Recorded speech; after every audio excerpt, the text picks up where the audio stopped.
Et on fait cuit-cuit. Et on se croise, on se regarde et on sourit. C'est parti. On y va. C'est la première fois que je participe à cette séance. J'ai jamais participé à une séance de yoga du rire.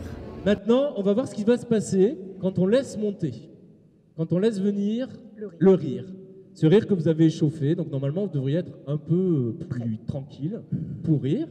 Au début de la séance, c'est un peu difficile de se lâcher, c'est le cas de le dire. C'est difficile de rentrer dans la dynamique, dans le sens où on est encore empreint un peu de nos peurs, du regard des autres, de toute cette image de nous. Et moi, je vois la différence entre le début et la fin de la séance. Il faut un peu jouer le jeu et puis surtout que le groupe était très hétérogène. Puis au fur et à mesure de la séance, les intervenants nous mettent dans le bain et du coup ça devient plus facile à faire ce qu'ils nous demandent. On se lâche un peu plus.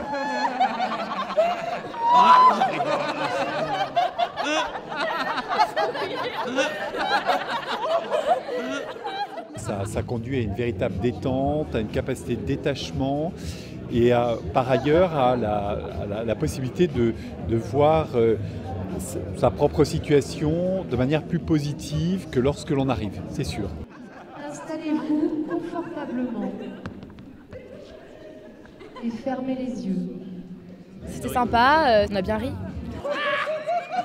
C'est agréable d'avoir ri puis avec des gens autour de soi. Enfin, voilà. J'ai adoré.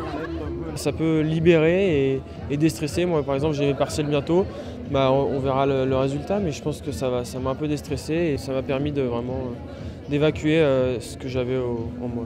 Après, c'est quand même un peu étonnant qu'on ait besoin d'une thérapie du rire. Ça veut dire qu'on ne rit pas assez naturellement. C'est quand même assez.